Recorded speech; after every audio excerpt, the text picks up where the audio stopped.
Claire Anderson's heels struck the pavement in a rhythm that seemed to mock her with each hurried step. The blue portfolio clutched against her chest felt like it weighed more with every passing second, though it contained nothing but a few printed resumes and a recommendation letter from her previous supervisor.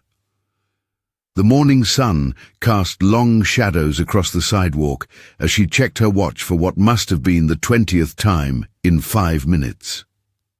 10:37. The interview at the Sterling Plaza Hotel was scheduled for 11 o'clock, and she still had 6 blocks to cover. Her breath came in short bursts, partly from the pace she was keeping and partly from the anxiety that had been building since she woke up at dawn after a restless night. The city hummed around her with its usual indifferent energy. Taxis honked at pedestrians who dared to cross against the light. A street vendor called out about fresh bagels and coffee. The smell of exhaust mingled with the aroma of roasting nuts from a cart on the corner. Claire barely registered any of it. Her entire focus was on reaching the hotel on time, on not letting this opportunity slip through her fingers the way so many others had over the past 4 months. 4 months of unemployment, of watching her savings dwindle, of feeling the weight of unpaid rent pressing down on her shoulders like a physical burden. This interview was more than just a chance at a job. It was a lifeline. She turned the corner onto Madison Street, and that was when she heard it. A voice, strained and desperate, cutting through the ambient noise of the city morning. "Please, someone help me. I can't get free." Claire's steps faltered. She told herself to keep walking, that she couldn't afford to stop, that the interview was everything. But her feet had already begun to slow, and her head turned toward the source of the plea. An elderly woman sat in a wheelchair on the edge of the sidewalk, her face flushed with frustration and exertion. One of the wheelchair's small front wheels had somehow wedged itself into a gap in the pavement where the concrete had broken away, creating a hole roughly the size of a dinner plate. The woman was pushing and pulling at the chair's handles, but the wheel remained stubbornly trapped. Claire glanced at her watch again. 10:41. She had 19 minutes. The hotel was still 5 blocks away. She looked at the woman, then at the street ahead, then back at the woman. Her conscience waged a brief but fierce battle with her desperation. The conscience won, though not without extracting a heavy toll of anxiety. "Hold on, ma'am," Claire called out as she hurried over. "I'll help you." The elderly woman looked up, relief flooding her features. She was perhaps in her late 60s or early 70s, with silver hair styled in an elegant wave and wearing a cream-colored blouse beneath a navy cardigan. Despite the undignified situation, there was something refined about her bearing, a quality that suggested she was accustomed to a certain standard of living. "Oh, thank goodness," the woman said. "I've been stuck here for at least 10 minutes. I thought everyone was just going to walk past and pretend not to notice." Claire set her portfolio down on a nearby bench and knelt beside the wheelchair. Up close, she could see that the wheel hadn't just gotten stuck in the hole. It had somehow wedged at an angle that made it difficult to simply roll backward. She grasped the chair's frame and tried to lift while pulling back, but the wheel refused to budge. "What on earth is this thing?" Claire muttered. "A pothole or some kind of trap?" The woman managed a small laugh despite her predicament. "I was beginning to think it was put here specifically for me." Like the universe decided I needed to be humbled today.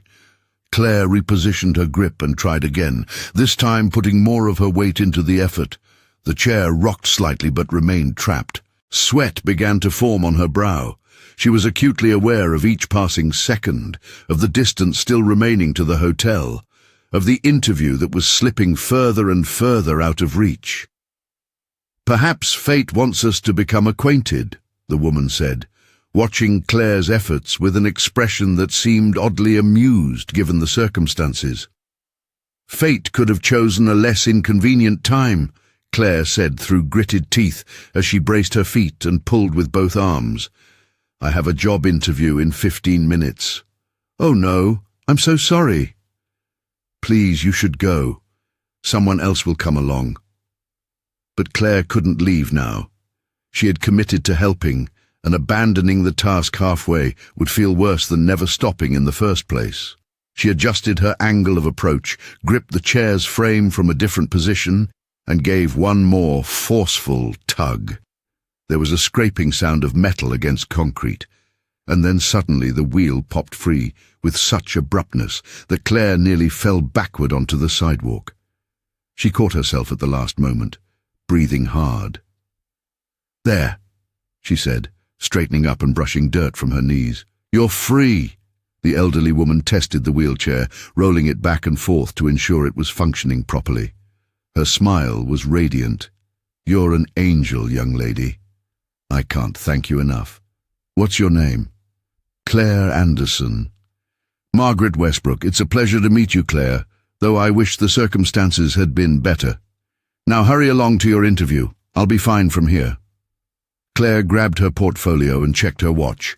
10:53, 7 minutes, 5 blocks. It was technically possible, but only if she ran, and arriving flushed and out of breath wouldn't make the best impression. Still, she had to try. She ran. The city blocks seemed to stretch longer than they should have. Claire dodged between slower pedestrians, mumbled apologies as she accidentally bumped someone's shoulder, and sprinted across intersections the moment the crossing signals changed. Her lungs burned, and she could feel a blister forming on her left heel where her shoe rubbed against her skin. The portfolio slapped against her side with each stride.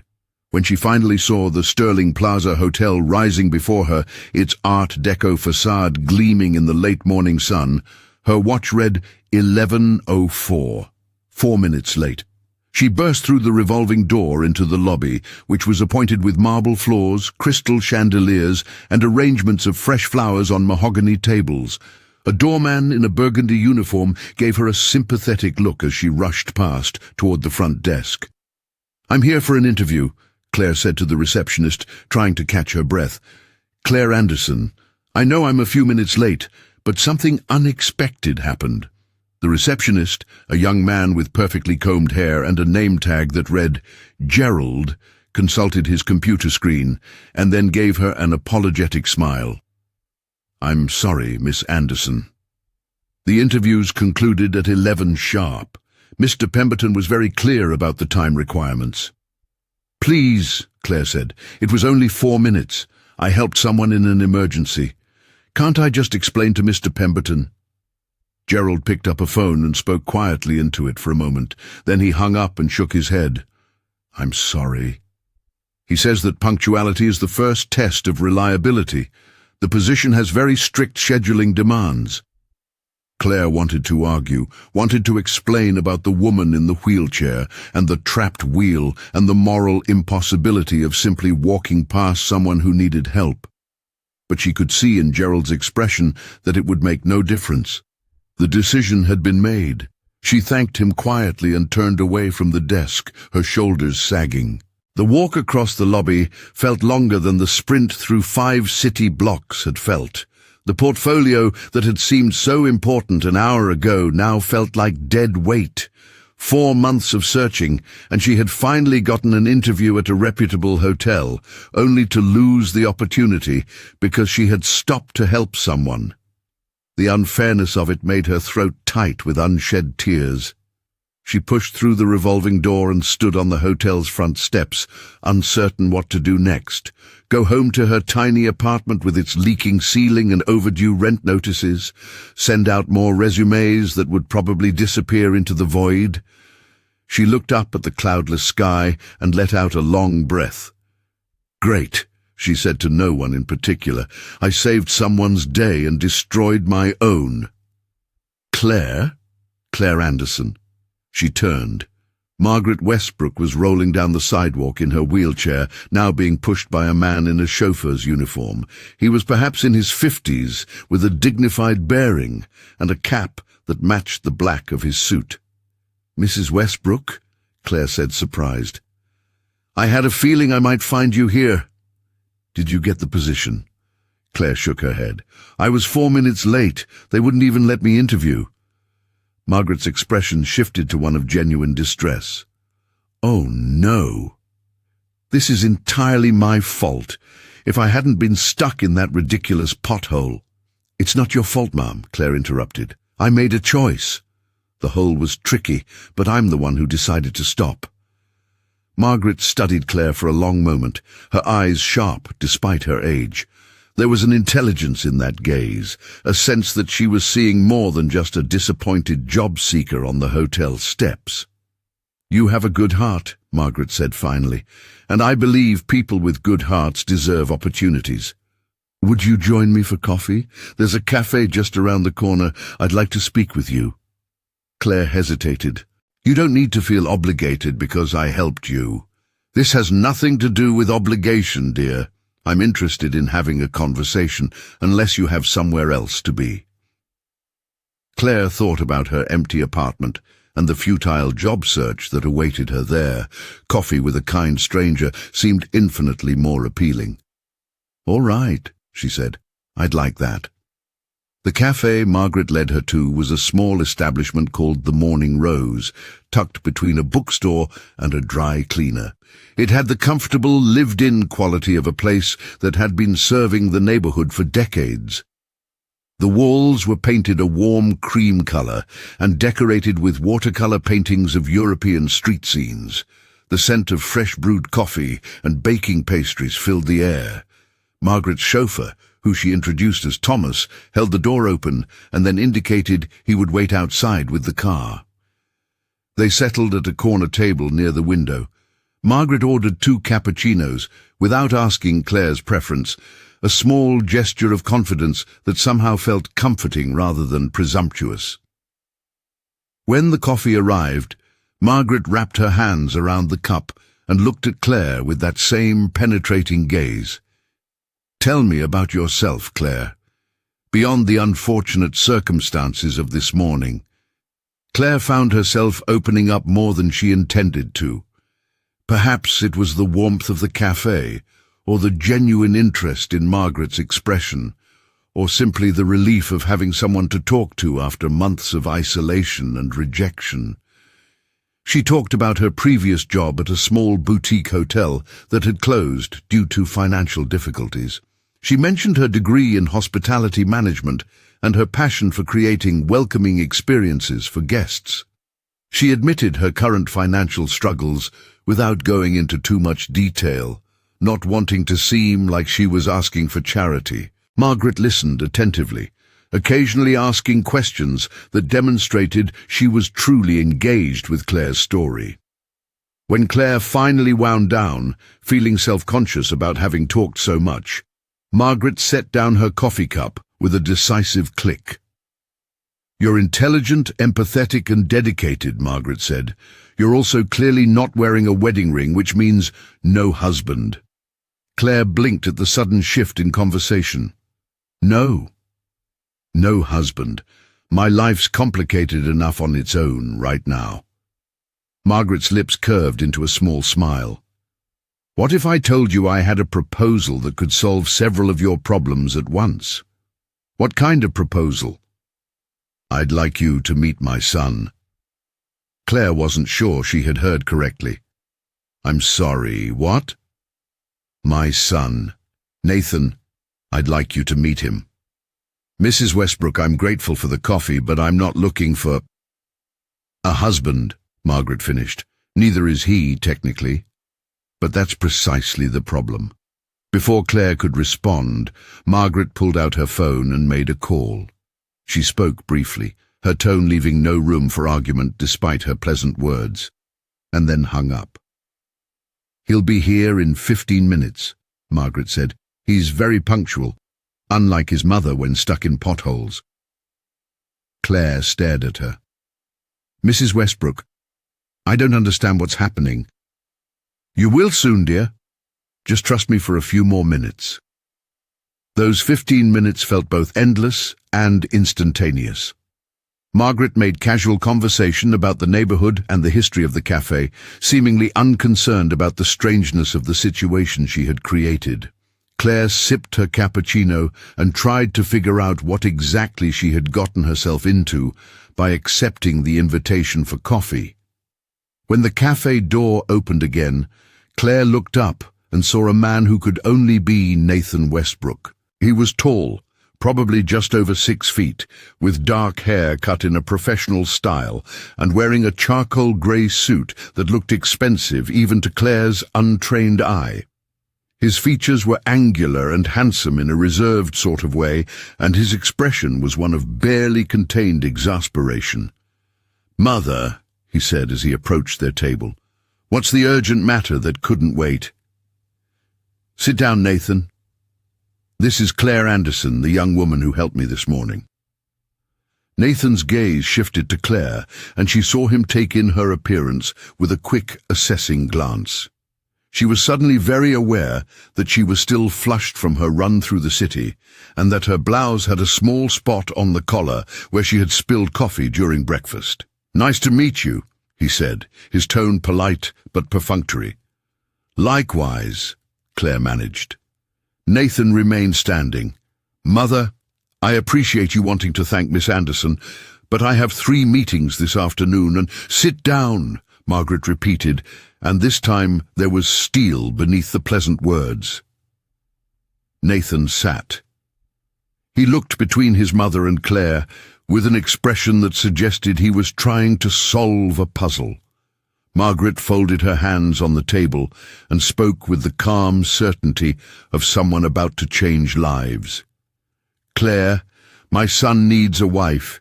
Nathan, Miss Anderson needs a job and financial stability. I propose a mutually beneficial arrangement." The cafe seemed to go very quiet. Claire was certain she had misheard, but the serious expression on Margaret's face suggested otherwise. "Mother," Nathan said slowly, "you're joking. I have never been more serious about anything in my life." Claire found her voice. "Mrs. Westbrook, I just pulled your wheelchair out of a hole. That doesn't mean I'm going to marry your son because of it." "Of course not," Margaret agreed. "You're going to marry my son because it's a practical solution to both your problems. Nathan needs a wife to satisfy certain business requirements and family expectations. You need employment and financial security. This would be a contractual arrangement, nothing more." Nathan stood up so abruptly, his chair scraped loudly against the floor. "This is insane. You brought me here to meet a complete stranger so you could suggest I marry her. Sit down, Nathan." "No, I won't sit down. This is beyond even your usual interference in my life." Margaret's expression remained calm, but something in her eyes shifted. "If you don't agree to this arrangement, I will use my shares in Westbrook Industries to have you removed from your position on the board." The silence that followed was absolute. Nathan stared at his mother as if she had just spoken in a foreign language. "You're threatening me," he finally said. "I'm motivating you, dear. There's a difference." Claire pushed her chair back. "Excuse me, but this is completely crazy. I'm not marrying anyone, especially not as part of some business arrangement." Margaret turned to her with that same penetrating gaze. "What if I guaranteed you a position at the Sterling Plaza Hotel?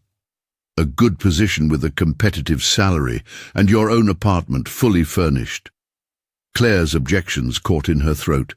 A job, an apartment, everything she desperately needed offered on a silver platter.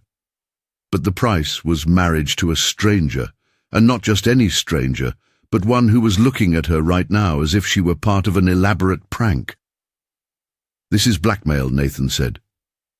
"Call it what you like," Margaret replied. "But you know I own 45% of the company shares. Richard only has 30%. I have the power to follow through on this, and I will if necessary." Nathan ran a hand through his hair, disheveling the professional style. "Why? Why are you doing this? Because you need someone genuine in your life, someone who understands what it means to work hard and face real challenges. Someone who isn't interested in your money or your name."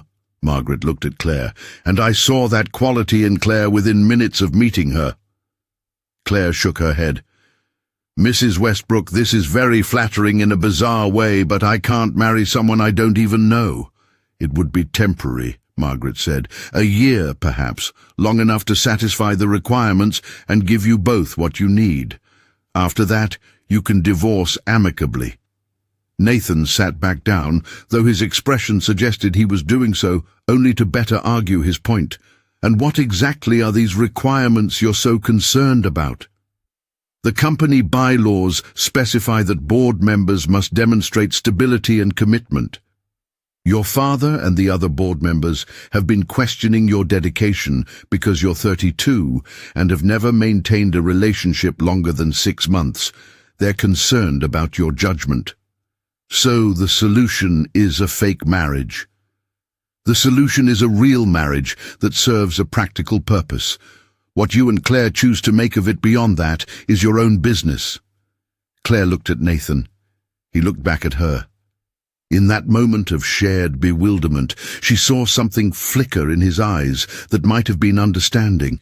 They were both trapped in this absurd situation by circumstances neither had anticipated. "I need to think," Claire said. "Of course," Margaret agreed. "But I'll need an answer by tomorrow morning.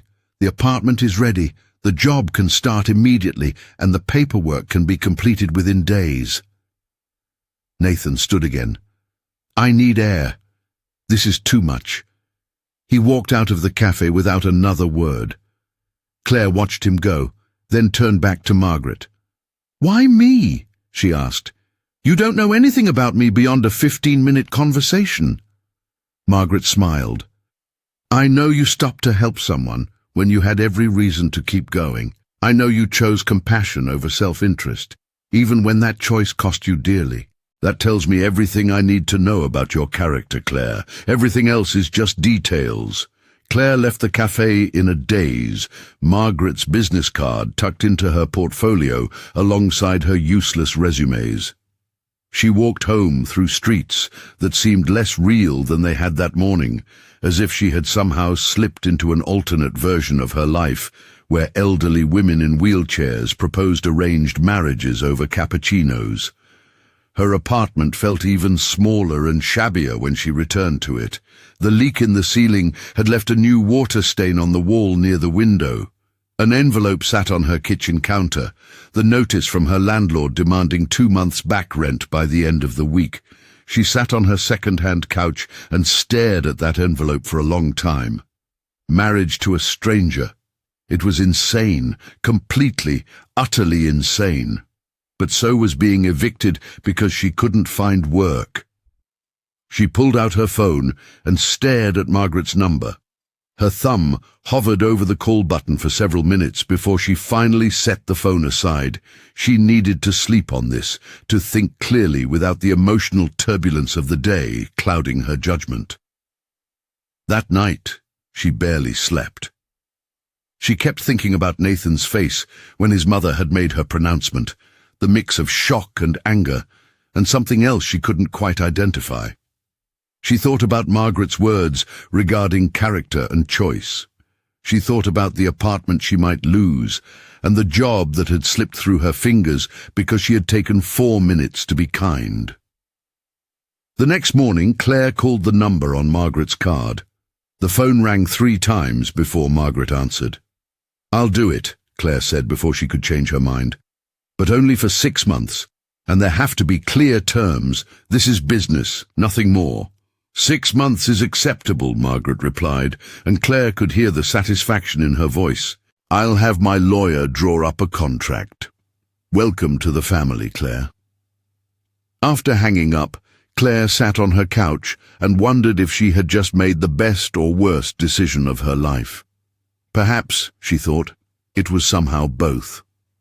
Across the city, in a corner office on the 35th floor of a gleaming skyscraper, Nathan Westbrook stood at his window and looked out at the urban landscape without really seeing it. His assistant had buzzed to let him know his mother had called to inform him that Claire Anderson had agreed to the arrangement. The wedding, Margaret had said cheerfully, would take place tomorrow at the courthouse, simple and efficient. Nathan's reflection in the window showed a man who appeared calm and composed. Inside, he felt anything but. He had spent years building his reputation, his career, his carefully ordered life. And now his mother had upended everything with a scheme that belonged in a romantic comedy rather than reality. But he knew his mother well enough to know she would follow through on her threat. Margaret Westbrook did not make idle promises. If he refused, he would lose his position at the company he had devoted the last decade of his life to building. It wasn't about the money or even the prestige. It was about the work itself, the challenge of turning vision into reality, of building something that mattered. He thought about the woman his mother had chosen, Claire Anderson. She had seemed flustered and out of place in the cafe, clearly overwhelmed by the situation. Not the type of woman he typically noticed. His usual dates were polished professionals who understood the demands of his schedule and expected little beyond expensive dinners and the occasional charity gala appearance. This would be different. This would be a stranger living in his space, disrupting his routines, asking questions and making demands he couldn't anticipate. The thought made him deeply uncomfortable. But what choice did he have? He pulled out his phone and typed a message to his mother. "I agree to your terms, but this is the last time you interfere in my personal life." Her response came back almost immediately. "We'll see. Love you, dear." Nathan closed his eyes and tried to prepare himself for whatever came next. The courthouse ceremony took place at 10 o'clock the following morning in a small administrative office that smelled of old paper and floor polish. Claire wore a simple beige dress she had owned for years, the only outfit in her closet that seemed even remotely appropriate for a wedding, fake or otherwise. Her hands trembled slightly as she stood before the clerk, a middle-aged man with wire-rimmed glasses who appeared entirely uninterested in the proceedings. Nathan arrived wearing another impeccable suit, this one navy blue with a subtle pinstripe. He nodded curtly to Claire when he saw her, and she nodded back. They stood together, but not touching, like two people waiting for a bus rather than about to be married. Margaret sat in her wheelchair near the window, beaming as if this were the happiest day of her life. The chauffeur Thomas stood respectfully by the door. "Do you have the rings?" the clerk asked in a monotone. There was a moment of awkward silence. Neither Claire nor Nathan had thought about rings. Margaret reached into her purse and produced two simple gold bands. "I took the liberty," she said, handing them to the clerk. The ceremony itself was brief and devoid of romance. The clerk read from a standard script in his bored voice. "Do you, Nathan Alexander Westbrook, take Claire Marie Anderson to be your lawfully wedded wife?" "I do," Nathan said flatly. "Do you, Claire Marie Anderson, take Nathan Alexander Westbrook to be your lawfully wedded husband?" Claire's mouth was dry. This was insane. She should run out of this office and never look back. But she thought about her apartment and the eviction notice and the months of fruitless job searching. "I do," she whispered. "The rings, please." Nathan slid the ring onto Claire's finger with clinical precision, as if completing a business transaction. Claire did the same for him, noting that his hand was warm despite the cool air in the office. "By the power vested in me by the state, I now pronounce you husband and wife. You may kiss if you wish." They looked at each other, an invitation to kiss, not a command. The moment stretched uncomfortably. "That won't be necessary," Nathan said. "Agreed," Claire added quickly. The clerk stamped their marriage certificate with a loud thunk and handed it to them. "Congratulations. Next, please." Margaret rolled her wheelchair forward and took both their hands. "Wonderful. Now let's discuss your new living arrangements." Claire and Nathan spoke simultaneously. "Living arrangements? Well, of course you'll live together. You're married. It would be odd to live separately, wouldn't it?" Nathan closed his eyes briefly, a gesture Claire was beginning to recognize as his way of gathering patience. "Mother, that wasn't part of the discussion." It's implicit in the concept of marriage, dear. Besides, I've already had your things moved to the penthouse, Claire. It's much more spacious than that apartment you were in. You had my things moved? Claire's voice rose slightly. You went into my apartment? The landlord was very understanding when I paid your back rent and explained the situation. Well, part of the situation. I may have implied you were marrying for love rather than contractual obligation. Nathan rubbed his forehead. This is going too far. Nonsense, you both agreed to this arrangement. Now you simply need to commit to it properly. The penthouse has plenty of room. You can have separate bedrooms if you prefer. Claire and Nathan exchanged another look. This time Claire saw exasperation in his expression that probably mirrored her own. How many bedrooms? Claire asked. 3, Margaret replied. Fine, Nathan said, but we maintain boundaries. This is a business arrangement, nothing more. Absolutely, Claire agreed, though she felt her life spinning further out of her control with each passing minute. The penthouse was located in one of the city's most exclusive residential towers, the kind of building Claire had walked past hundreds of times without ever imagining she would enter. The lobby was appointed with marble and chrome and featured a massive modern art installation that probably cost more than Claire had earned in her entire life.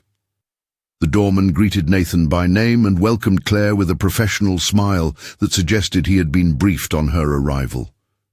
The private elevator required a key card to access the penthouse level. As they rode up in silence, Claire studied her new husband from the corner of her eye. His jaw was tight, his posture rigid. He was clearly uncomfortable with this entire situation, and she couldn't blame him. She was uncomfortable too. The elevator doors opened directly into the penthouse's foyer. Claire stepped out and felt her breath catch. Floor-to-ceiling windows offered a panoramic view of the city skyline. The living room was vast and decorated in shades of grey and cream with leather furniture and abstract art on the walls. Everything looked like it had been arranged by a professional designer, beautiful but impersonal. "Your room is upstairs," Nathan said, his tone carefully neutral.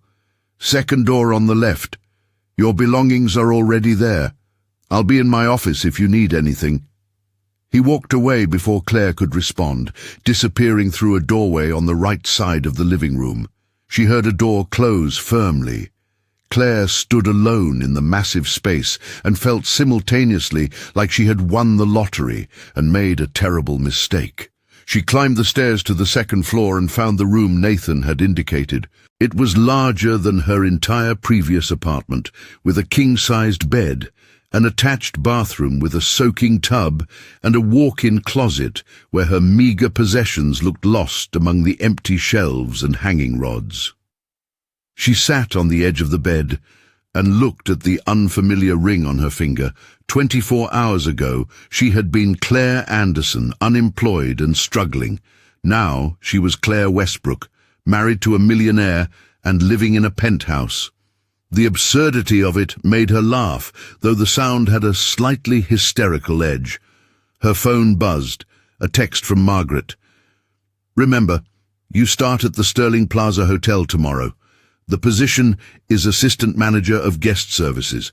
I've arranged everything. You'll do wonderfully," Claire typed back. "Thank you, I think." The response came quickly. "Trust me, dear. Everything will work out exactly as it should." Claire wasn't sure she shared that confidence, but she was in it now. For better or worse, for 6 months, this was her life. Downstairs, Nathan sat at his desk and stared at his computer screen without seeing it. His mind kept circling back to the same thought. He was married, actually legally married, to a woman he had met 24 hours ago, a woman who was now living in his home, disrupting the order and predictability he had spent years cultivating. He pulled up Claire's background check on his computer. He had ordered it immediately after his mother's pronouncement at the cafe, needing to know at least something about the stranger he was being forced to marry. The report was thorough. Claire Marie Anderson, 28 years old, born in Riverside, a small town upstate. Only child of James and Patricia Anderson. Bachelor's degree in hospitality management from State University. Worked at the Riverside Grand Hotel for 3 years before its closure. No criminal record, good credit until recently when unemployment had created financial difficulties. Previous relationships, 2 significant ones, both ended amicably. No red flags, nothing concerning.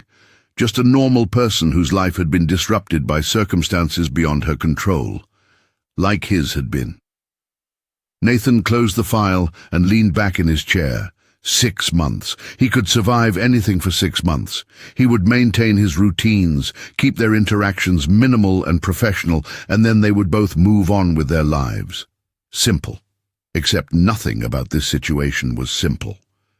He heard footsteps on the stairs and tensed slightly, but the sound faded as Claire apparently returned to her room.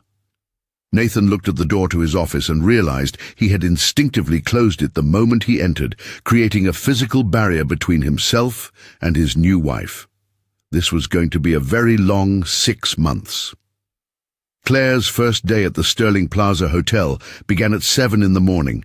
She dressed carefully in a dark blue skirt suit she had purchased years ago for interviews, hoping it would be appropriate for her new position. When she came downstairs, she found Nathan already gone. A note on the kitchen counter, written in precise handwriting, informed her that coffee was in the pot and bagels were in the bread box. It was signed simply N. She ate a quick breakfast, standing at the kitchen counter, too nervous to sit. The apartment, penthouse, felt different without Nathan's presence, larger somehow and emptier. She left for the hotel at 7:30, taking a taxi because she wasn't yet familiar with the best subway routes from this part of the city. The Sterling Plaza Hotel looked even more impressive in the early morning light. Claire entered through the main doors and reported to the front desk, where Gerald, the same receptionist who had turned her away 2 days ago, did a visible double-take when he saw her. "Miss Anderson? I mean, Mrs. Westbrook, I was told to expect you." "Just Claire is fine," she said, trying to sound more confident than she felt. Gerald nodded and called someone on the house phone. Minutes later, a woman in her 50s appeared, wearing a professional burgundy suit and a warm smile. She had greying blonde hair pulled back in a neat bun, and the kind of face that suggested she had seen every possible situation a hotel could present. "Claire Westbrook? I'm Helen Morrison, Senior Administrative Supervisor. Welcome to the Sterling Plaza. Let me show you to your office." As they walked through the hotel's elegant corridors, Helen explained the scope of Claire's new role. Assistant Manager of Guest Services meant she would be overseeing a team of 12 people, handling special requests, resolving complaints, and ensuring that every guest received exceptional care. It was a significant responsibility, more than Claire had expected. "Mrs. Westbrook, the elder Mrs. Westbrook, spoke very highly of you," Helen said, as they entered a small but well-appointed office on the second floor. "She said you were exactly what this hotel needed." "I'll do my best," Claire said, though she felt a flutter of imposter syndrome. She had this job because of her marriage, not because of her qualifications. As if reading her mind, Helen paused and looked at her directly. "I've been in this industry for 30 years, dear. I can spot someone who understands genuine hospitality within 5 minutes of meeting them. You have the right instincts. The rest is just learning our systems and procedures. You'll do fine." The kindness in Helen's voice was unexpected and deeply comforting. Claire felt some of her anxiety ease. The day was a whirlwind of information. Helen walked her through the hotel's computer systems, introduced her to the staff, explained the hierarchy and reporting structures. Claire met housekeeping supervisors, concierge team members, restaurant managers. Everyone was polite and professional, though she could see the curiosity in their eyes.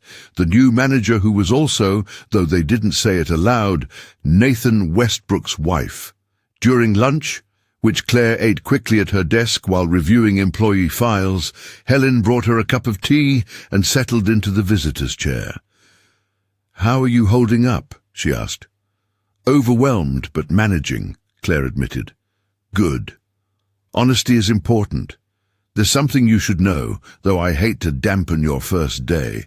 Helen's expression became more serious. "Not everyone on staff is happy about your appointment." "Oh? There's a woman named Victoria Reed. She's been with the hotel for 5 years and was expecting to be promoted to your position. She's talented, but also quite competitive.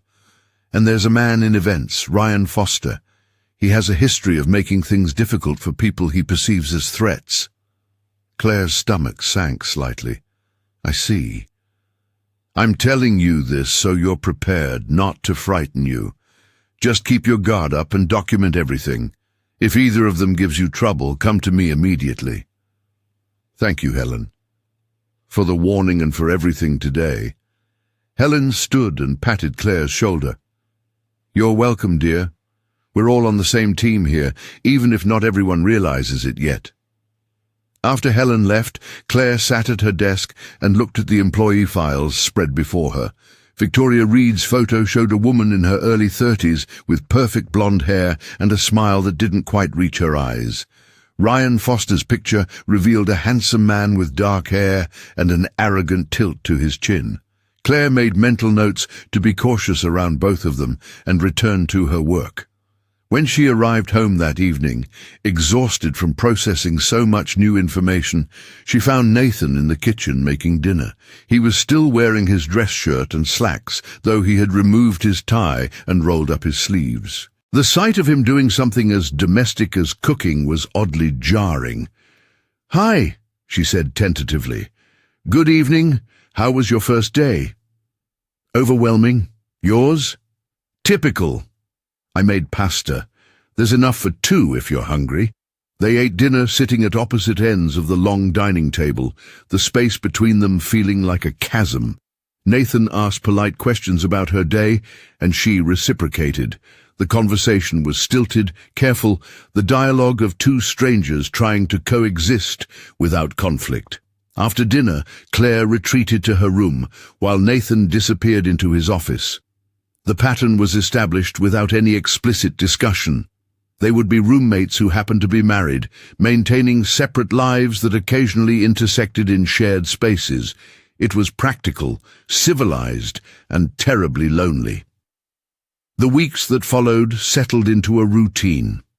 Claire threw herself into her work at the hotel, determined to prove she deserved her position, regardless of how she had obtained it.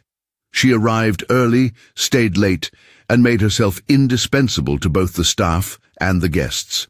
Helen became her mentor and friend, teaching her the unwritten rules of hotel management and providing support when challenges arose. And challenges did arise, primarily in the form of Victoria Reed. Victoria never openly confronted Claire, but her hostility manifested in subtle ways.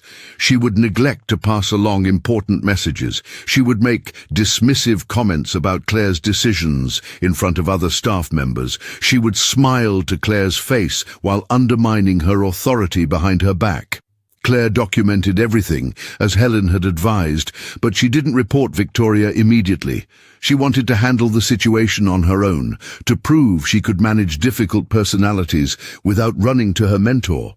Ryan Foster was a different kind of problem. He was charming and smooth, always ready with a compliment or a joke. But Claire sensed something calculating beneath the friendly surface. She learned from Helen that Ryan had dated Helen's best friend Rachel years ago, and the relationship had ended badly with Ryan's infidelity and emotional manipulation. When Ryan tried to befriend Claire, offering to show her the ropes and suggesting they get drinks after work, she politely declined. His smile turned cold for just a moment before he recovered his affable demeanor. "Your loss," he said lightly. "But the offer stands if you change your mind." At home, life with Nathan remained cordially distant. They saw each other primarily in passing. He woke at 5:30 every morning for a run and a workout in the building's gym. By the time Claire came downstairs at 6:30, he was already showered and dressed, drinking coffee while reading the financial news on his tablet. They would exchange brief greetings before both heading off to their respective jobs. Evenings followed a similar pattern. Nathan usually worked late and made his own dinner when he returned. If Claire was home first, she would cook enough for two and leave his portion in the refrigerator with a note.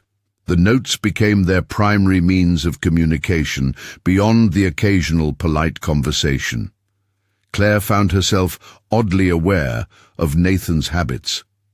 He was meticulously organized, keeping the kitchen spotlessly clean and arranging items in the refrigerator with almost obsessive precision.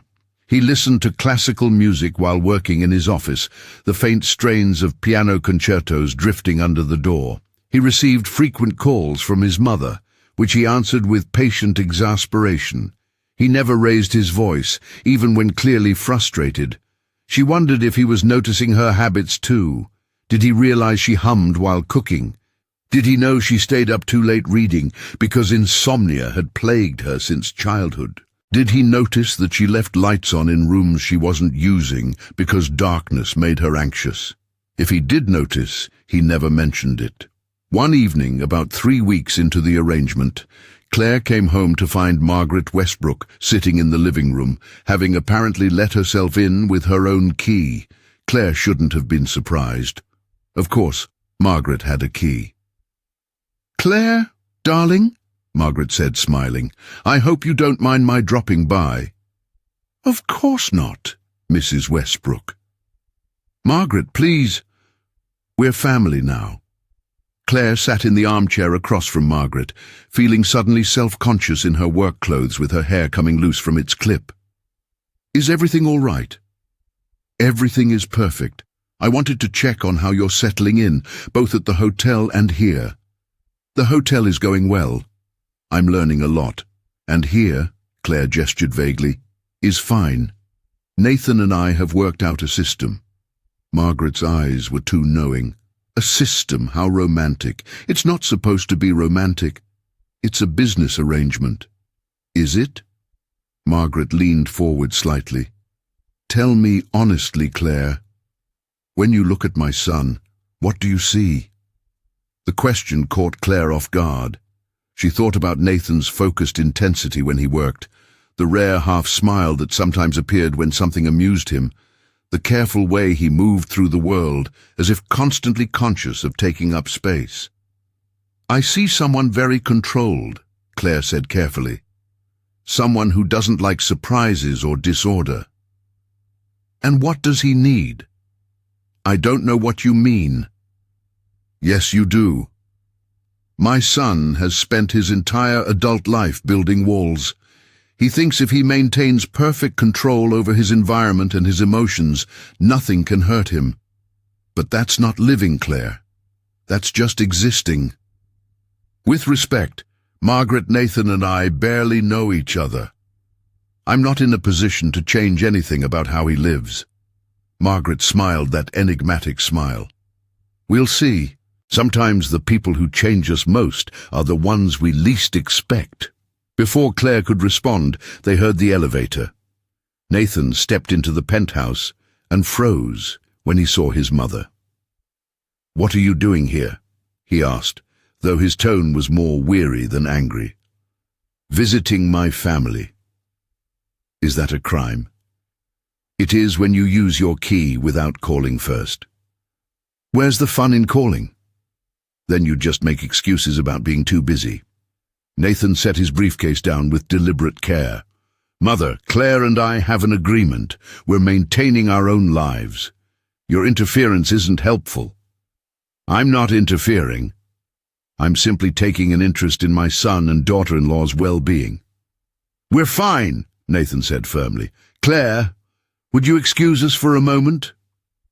Claire stood gratefully and retreated upstairs, though she could still hear the murmur of voices from the living room. She couldn't make out words, but the tone suggested Margaret was lecturing and Nathan was responding with patient exasperation. 20 minutes later, she heard the elevator descend, taking Margaret away. There was a long silence, and then a knock on her bedroom door. "Come in," Claire called. Nathan opened the door but didn't enter. "I apologize for my mother's intrusion." "She means well, but she has difficulty respecting boundaries." "It's fine. She's just concerned about you. She's concerned about a lot of things that aren't her business." Nathan paused, then added, "Are you settling in all right?" "With the apartment, I mean." "Yes, thank you. It's very comfortable." Another pause. Nathan seemed to be considering whether to say something more, but then he simply nodded. "Good. Well, good night. Good night." He closed the door, and Claire was alone again in her beautiful, empty bedroom. She lay on the bed and stared at the ceiling, thinking about Margaret's words and Nathan's careful distance and the strange limbo her life had become. Downstairs, Nathan poured himself a glass of whiskey and stood at the living room window, looking out at the glittering city. His mother's visit had unsettled him more than he wanted to admit. She had asked pointed questions about how he and Claire were managing, whether they were actually talking to each other, whether he had noticed that Claire was lovely when she smiled. He had noticed. Of course he had noticed, but noticing was dangerous because it made the situation more complicated than it needed to be. This was a temporary arrangement. In less than 5 months, they would divorce and return to their separate lives. Getting emotionally involved would only make that inevitable separation more difficult. So he maintained his distance, he kept his routines, he pretended that having a wife was no different than having a particularly polite roommate. But late at night, when the penthouse was quiet and he was alone with his thoughts, Nathan had to admit that Claire's presence had changed something. The apartment felt less sterile. There was life in it now, evidence of another person in the form of books left on tables, coffee cups forgotten on counters, the faint scent of her perfume lingering in the hallway. He wasn't sure if that change was good or bad. He only knew it was undeniable. The following Monday, Claire arrived at work to find a crisis in progress. A prestigious corporate event was scheduled for that evening, but the catering company had called an hour earlier to report that their head chef had food poisoning and they couldn't provide the agreed-upon menu. The event coordinator was in a panic. Guests were arriving in 8 hours, and there was no backup plan. Claire stepped into the chaos and felt her training kick in. She contacted 3 alternative catering companies, negotiated emergency service fees, reviewed substitute menus, and had a solution in place within 2 hours. By lunchtime, the crisis was resolved, and the event coordinator was thanking her profusely. Helen found Claire in her office afterward, looking proud. That was impressive work, quick thinking and excellent problem-solving. "I just did what needed to be done," Claire said, though she felt a glow of satisfaction at the praise. That's what separates good managers from great ones, knowing what needs to be done and doing it without hesitation. Victoria Reed appeared in the doorway. Her expression was tight, though she maintained a professional smile. "Congratulations on handling the catering disaster," Victoria said, "though I'm sure the event coordinator could have managed it if given a chance." "The event coordinator asked for my help," Claire replied evenly. "I was happy to provide it." "Of course. You're always so eager to prove yourself, aren't you?" The comment hung in the air, its hostility thinly veiled as observation. Helen's eyes narrowed. "Was there something you needed, Victoria?" Helen asked pointedly. "Just stopping by to congratulate Claire. I'll let you get back to work." Victoria left, her heels clicking sharply against the floor. Helen closed the office door and turned to Claire. "That woman is going to be a problem if you don't address it." "I know, but I want to give her a chance to adjust. Change is hard for everyone." "You're too kind," Helen said, though her tone suggested it wasn't entirely a compliment. "Just don't let kindness become a weakness." People like Victoria will exploit it. That evening, Claire stayed late to ensure the corporate event went smoothly. She checked every detail personally, from the placement of flowers to the temperature of the wine.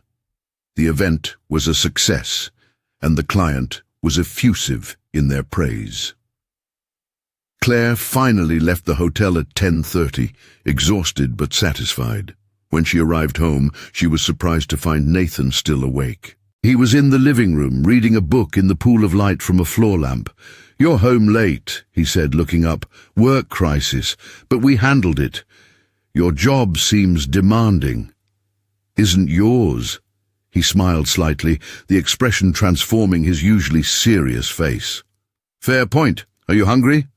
I ordered Thai food earlier. There's plenty left." They ended up eating together at the kitchen counter, a departure from their usual separate dining routine. The conversation flowed more easily than it had before, perhaps because they were both too tired to maintain their usual careful distance. Nathan asked about the crisis at work, and Claire found herself telling him the whole story.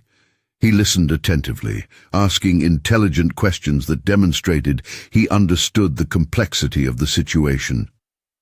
"You handled it well," he said when she finished. "Crisis management is a valuable skill." "Thank you." "What do you do exactly at Westbrook Industries? I realize I don't actually know the specifics." Nathan set down his fork. "We're a commercial real estate development company. We acquire properties, develop them, manage them, hotels, office buildings, shopping centers. So you own the Sterling Plaza?" "The company does, yes. It's one of about 20 properties in our portfolio." Claire absorbed this information, realizing she had been even more ignorant of Nathan's world than she thought. "And what's your role?" "I'm the president of operations. I oversee the development and management divisions." "President?" Claire's eyes widened. "I thought you were just an executive." Nathan raised an eyebrow. "Just an executive? You know what I mean. You never mentioned you were president." "It didn't seem relevant. Does it matter?" Claire thought about it. "I suppose not. It's just strange to realize how little I know about the person I'm married to." An awkward silence fell between them. The word married seemed to hang in the air, a reminder of the bizarre reality they were living. "We could change that," Nathan said quietly. "We don't have to be complete strangers for the next several months." "What are you suggesting?" "Just that we could make an effort to know each other better. As friends, if nothing else." Claire studied his face, trying to read his motivation. She saw no deception there, only a kind of tentative openness. "All right," she agreed. "Friends." They shook hands solemnly, then both laughed at the formality of the gesture. It was the first genuinely light moment they had shared, and it eased something in Claire's chest that had been tight since the day she woke up married to a stranger. From that night on, their relationship began to shift. They started having breakfast together in the mornings, talking about their plans for the day. They ate dinner together several nights a week, sharing stories about work and discovering common interests. Nathan introduced Claire to his favorite classical music, explaining the structure of sonatas and concertos. Claire showed Nathan YouTube videos of stand-up comedy that made him laugh despite his usual reserve. They began to learn each other's quirks and preferences. Nathan discovered that Claire was a morning person who became increasingly silly as the night wore on. Claire learned that Nathan was fiercely competitive about board games and terrible at taking compliments. They found they both loved old movies, especially film noir, and started a tradition of watching one every Sunday evening. The penthouse felt different, warmer somehow, less like a carefully maintained showpiece and more like a home. Margaret noticed the change during her next visit. She found them both in the kitchen on a Saturday afternoon, Claire teaching Nathan how to make her grandmother's chocolate chip cookies. They were arguing playfully about the proper way to measure brown sugar, and flour dusted the usually immaculate countertops. "Well, Margaret said from the doorway, startling them both. "This is domestic." "Mother," Nathan said, though he sounded more amused than annoyed. "Do you ever call before visiting? Where would be the fun in that?" Margaret rolled her wheelchair into the kitchen and surveyed the scene with obvious delight. "What are we making?" "Cookies," Claire said. "Would you like to help?" "I would love to." The three of them spent the next hour baking, and Margaret regaled them with stories from Nathan's childhood that made him groan and Claire laugh. When the cookies emerged from the oven, golden and perfect, they all declared them the best they had ever tasted. As Margaret was leaving, she pulled Claire aside.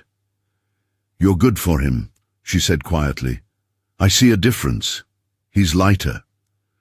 "We're just becoming friends," Claire replied. "That's all." Margaret smiled knowingly. "If you say so, dear." At work, however, things were becoming more difficult. Victoria's hostility had escalated from passive-aggressive comments to active sabotage. Documents went missing from Claire's office. Important messages weren't passed along. During team meetings, Victoria would subtly contradict Claire's decisions or question her authority in front of the staff. The situation came to a head during a particularly busy week in October. The hotel was hosting a major industry conference with over 300 guests, and every department was stretched thin. Claire had created a detailed staffing schedule to ensure adequate coverage, but when she arrived at work the morning the conference began, she discovered that the schedule had been altered. Key staff members were assigned to the wrong areas, creating chaos in the registration process. Claire immediately went to Victoria's office. "Did you modify the staffing schedule?" she asked, keeping her voice level despite her anger. Victoria looked up from her computer with feigned innocence. "I made some adjustments that I thought would be more efficient. Those adjustments are causing problems. The registration desk is overwhelmed, and we don't have enough people in guest services to handle the overflow. I'm sure you'll figure it out. You're so good at crisis management." The mockery in Victoria's tone was unmistakable. "Victoria, this ends now. I don't know what your problem with me is, but it's affecting the hotel and our guests. That's unacceptable." Victoria stood, her expression hardening. "My problem is that you were handed this position without earning it. You married into the Westbrook family and got a job as a reward. Some of us actually worked our way up through merit. The accusation stung because it contained a grain of truth. Claire had gotten the job through Margaret's influence, even if she had proved herself since then. Regardless of how I got this position, Claire said carefully, I'm here now and I'm doing my job. You need to do yours, which means following the chain of command and not undermining my decisions. Or what? You'll run crying to your mother-in-law. Claire took a deep breath. No. I'll document this conversation and every other instance of your insubordination, and I'll report it through proper channels. This is your warning, Victoria. Work with me or work somewhere else. She walked out before Victoria could respond. Her hands were shaking with adrenaline, but she felt a fierce satisfaction. She had finally drawn a line. The rest of the day was a scramble to fix the staffing issues, but Claire managed it with Helen's help. By evening, the conference was running smoothly, and the crisis was averted. When she got home that night, Nathan took one look at her face and asked, "Bad day?" "Challenging day, but I handled it." He poured her a glass of wine without asking and listened while she told him about the confrontation with Victoria. When she finished, he was quiet for a moment. "You did the right thing," he said finally. "Establishing boundaries is essential, especially in management, but be careful. People like Victoria don't respond well to being challenged. She'll likely escalate before she backs down." "I know, I'm ready for it." Nathan studied her face. "You're stronger than you look." "Is that a compliment or an observation?" "Both." Claire smiled despite her exhaustion. These moments with Nathan had become the best part of her days. Somewhere between the arranged marriage and now, he had stopped being a stranger and become something else. A friend, a confidant, someone she looked forward to seeing. It was both comforting and terrifying. The confrontation with Victoria did indeed escalate. In the weeks that followed, Victoria became more overtly hostile. She made disparaging comments about Claire within earshot of guests. She filed formal complaints with HR about Claire's management style, claiming she was creating a hostile work environment. She enlisted Ryan Foster as an ally, and the two of them worked together to undermine Claire's authority. Helen stood firmly in Claire's corner, documenting everything and providing support. But the stress was taking its toll. Claire started having trouble sleeping. She would lie awake reviewing every interaction with Victoria, second-guessing her own decisions, worrying that she was failing at the job she had worked so hard to prove she deserved. Nathan noticed. How could he not when Claire came home later each evening looking more drained than the day before? When her usual cheerfulness faded and she grew quiet and withdrawn. One evening in late October, Nathan found Claire sitting on the couch, staring blankly at the dark television screen. She hadn't changed out of her work clothes, and she was still holding her purse, as if she had simply sat down and forgotten to move. "Claire?" he said gently. She looked up, and he was startled to see tears on her cheeks. "Sorry," she said, wiping at her face. "I didn't hear you come in." Nathan sat beside her. "What happened?" "Victoria and Ryan filed another complaint today. They're claiming I show favoritism to certain employees and that my lack of experience is creating operational problems. HR has to investigate." "Do you show favoritism?" "No." "I try to be fair to everyone." "Then the investigation will clear you." "Maybe, but the damage is already done. The staff is talking.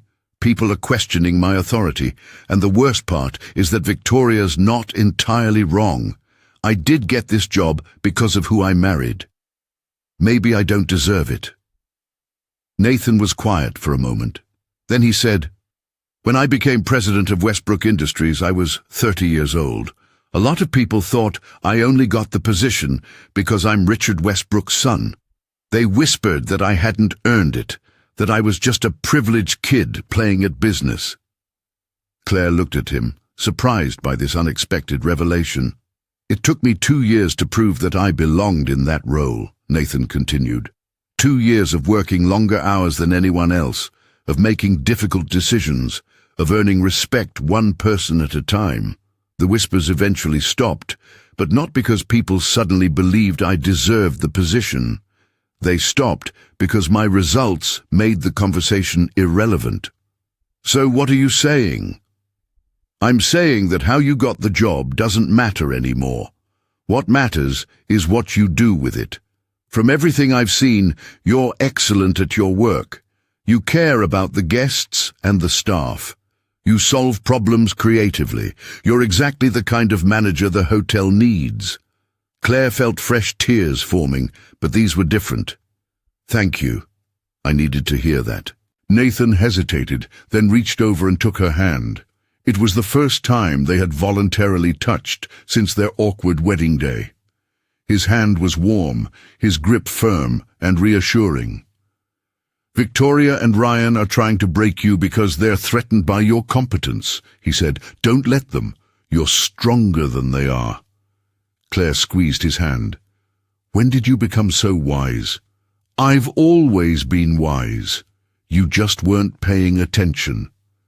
She laughed, and the sound seemed to lift the heavy atmosphere in the room. They sat there holding hands, neither of them pulling away, until the moment started to feel too significant. Then they both let go at the same time, the movement awkward, but not uncomfortable. "Are you hungry?" Nathan asked. "We could order something." "Actually, I was thinking I might make pasta." "Your kind, with the garlic bread you like." "That sounds perfect." They cooked together in the kitchen, falling into an easy rhythm of chopping and stirring and tasting. Claire's mood gradually lightened, the weight of the day lifting in Nathan's presence. When they sat down to eat, the conversation flowed naturally, touching on everything from work to politics to their favorite childhood books. As they were cleaning up after dinner, Claire's phone rang. It was Helen. "Claire, I'm sorry to call so late, but I thought you should know. Victoria and Ryan met with the general manager this afternoon. They're planning something." Claire's stomach dropped. "What kind of something?" "I don't have details. But my source in administration said they looked very pleased with themselves when they left his office. Just be extra careful the next few days. Document everything. Don't give them any ammunition." "I will. Thank you, Helen." After hanging up, Claire told Nathan about the call. His expression darkened. "They're escalating. You should talk to my mother." "No. I want to handle this myself. If I run to Margaret every time there's a problem, I'll never prove I can stand on my own. There's a difference between asking for help and being foolish. These people are targeting you, and they have more experience playing political games." "I know, but I have to at least try to resolve it myself first. Please understand." Nathan looked like he wanted to argue, but he nodded. "All right. But promise me you'll be careful. And if things get worse, you'll tell my mother." "I promise." The attack came 3 days later during a major event at the hotel. An investment firm was hosting a gathering for their top clients, an evening of cocktails and presentations in the hotel's grand ballroom. Claire had overseen the preparations personally, checking every detail to ensure perfection. The event began smoothly. Guests arrived in formal attire, servers circulated with trays of champagne and hors d'oeuvres, and the presentations went off without a hitch. Claire monitored everything from the sidelines, ready to address any issues that might arise. Then disaster struck. During the main presentation, the AV system suddenly failed. The projector went dark, the microphones stopped working, and the room was plunged into chaos. The presenter stood at the podium, looking helpless, while 300 confused guests murmured and shifted in their seats. Claire immediately went into crisis mode. She sent runners to the tech room, contacted the AV vendor, and had backup equipment brought up from storage. But as she worked to resolve the problem, she discovered something disturbing. The AV system hadn't failed due to a technical malfunction. Someone had deliberately powered down the main control board and locked it with a password. It took 20 agonizing minutes to override the security, restart the system, and get the presentation back on track. By then, the clients were annoyed, the investment firm representatives were furious, and Claire knew this would reflect badly on the hotel. After the event, as Claire was reviewing incident reports with her team, Victoria appeared. "That was unfortunate," Victoria said with false sympathy. "Such a terrible technical failure. I'm sure the clients will be understanding."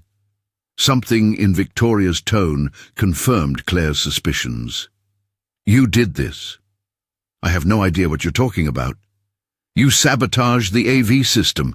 You wanted to make me look incompetent in front of important clients."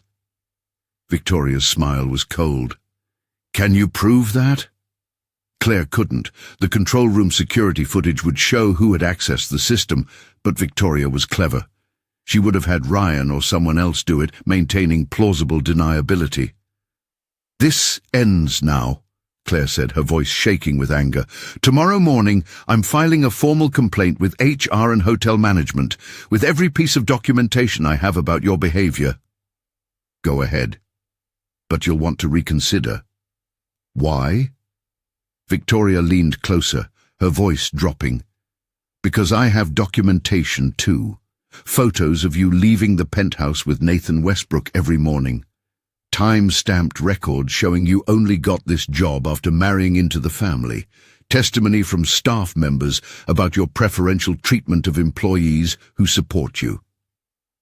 That's all circumstantial or untrue. Maybe, but it will create doubt.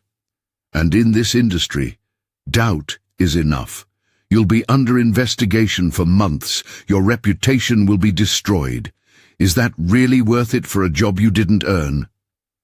Claire stood very still, understanding that she was backed into a corner.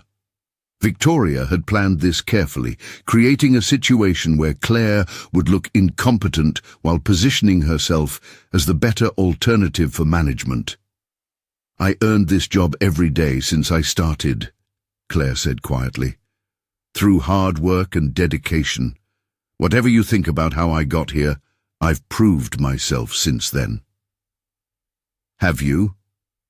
Then why did tonight's event fail under your watch?" "Oh, because you sabotaged it." "Prove it." They stared at each other, the hostility between them finally out in the open. Then Victoria turned and walked away, leaving Claire alone in the empty ballroom with her thoughts. When Claire got home that night, she was surprised to find not just Nathan, but also Margaret waiting for her. They were sitting in the living room, both looking concerned. "Word travels fast," Claire said wearily, setting down her bag. "I have friends in many places," Margaret said, "including people at the hotel who know my daughter-in-law is being targeted. Tell me what happened." Claire recounted the evening's events, including her confrontation with Victoria.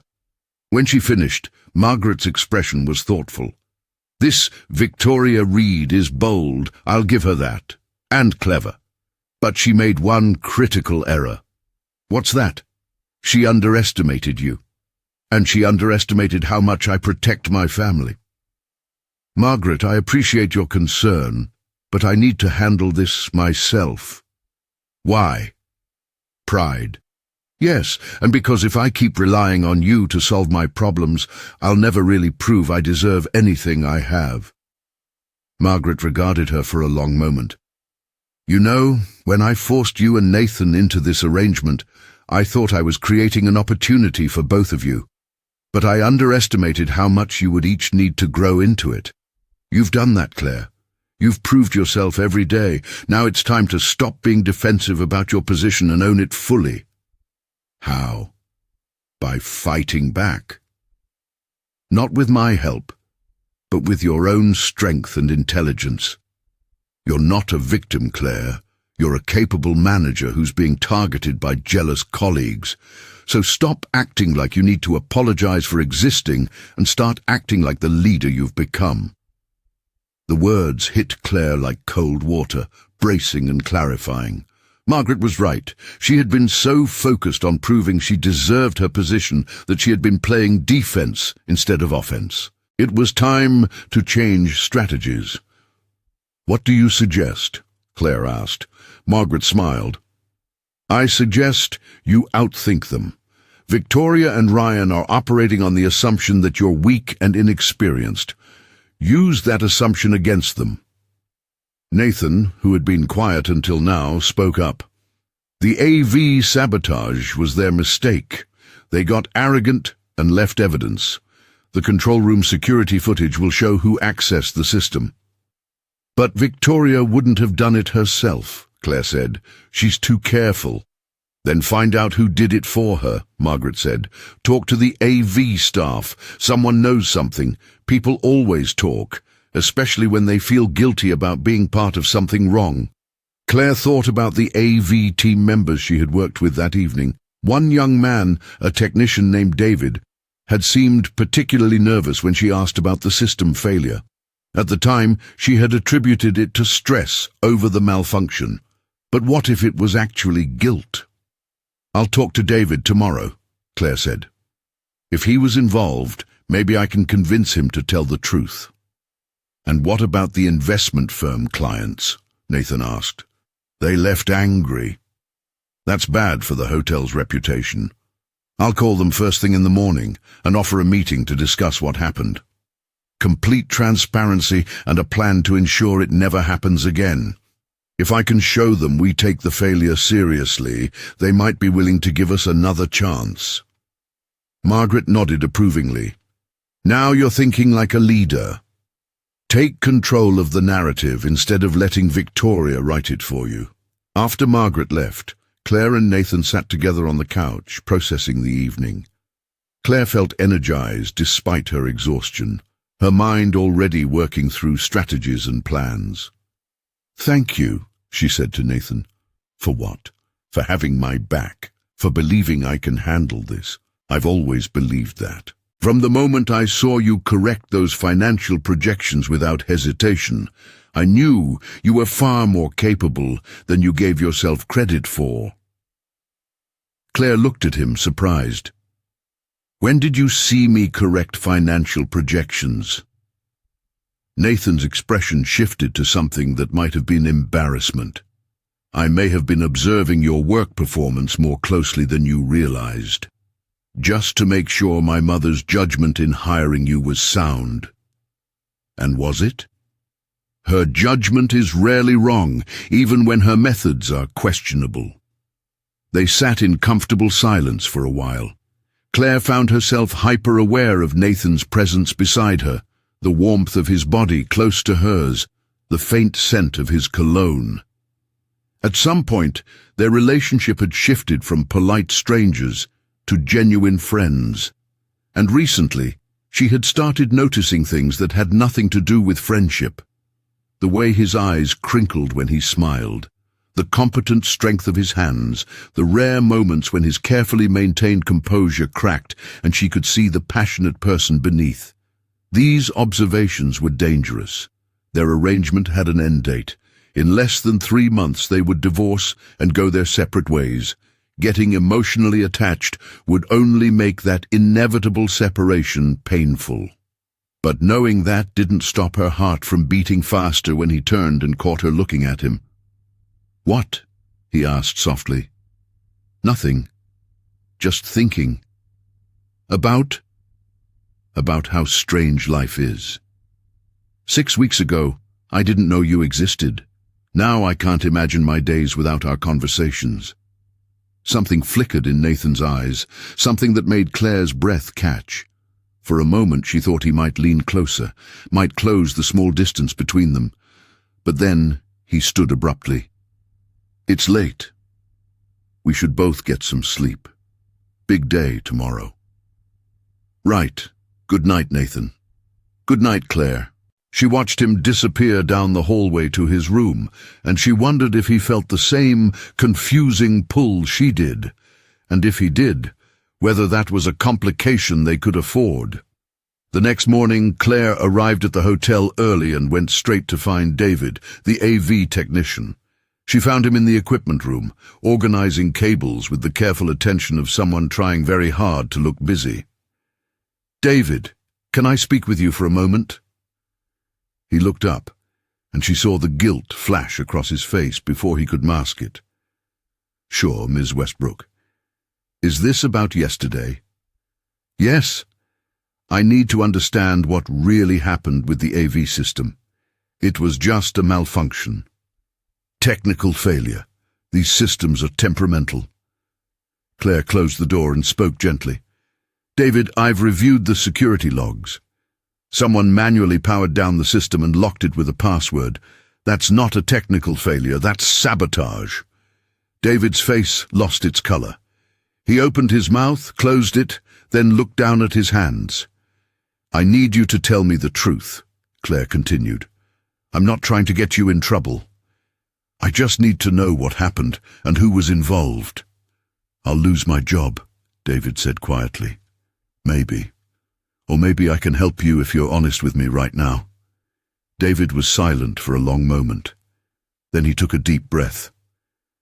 "Mr. Foster approached me 2 days ago. He said there was going to be a drill during the investment firm event, a test to see how quickly the management could respond to a crisis. He gave me the password to use and told me when to power down the system. And you didn't question this?" "I thought it was legitimate. Mr. Foster is senior staff. Why would I doubt him?" Claire's anger at Victoria and Ryan intensified, but she kept her voice calm. "David, I need you to write down everything that happened, what Ryan said to you, when it occurred, any details you remember. Can you do that?" Will this get Mr. Foster in trouble? Yes. He used you to sabotage an important event. That's grounds for termination. David nodded slowly. I'll write it down. Miss Westbrook, I'm really sorry. I didn't know I was doing something wrong. I believe you. But you need to understand that if someone in authority asks you to do something that seems questionable, you should verify it with another manager. Understood? Yes, ma'am. Claire took David's written statement to Helen, and together they presented it to the general manager, Charles Pemberton. He was a stern man in his 60s who had been with the Sterling Plaza for 20 years. He read the statement with growing disapproval. This is a serious accusation against Ryan Foster, he said. It's supported by security logs and witness testimony, Claire replied. Mr. Foster deliberately sabotaged a major event to make me look incompetent. And what role did Victoria Reed play? I believe she orchestrated it, but I don't have proof of direct involvement yet. Pemberton leaned back in his chair. Mrs. Westbrook, I'm going to be frank with you. When you were hired, there was some concern about nepotism. The fact that you married Nathan Westbrook and then immediately received a management position raised eyebrows. Claire's stomach tightened, but she held his gaze. I'm aware of that, sir.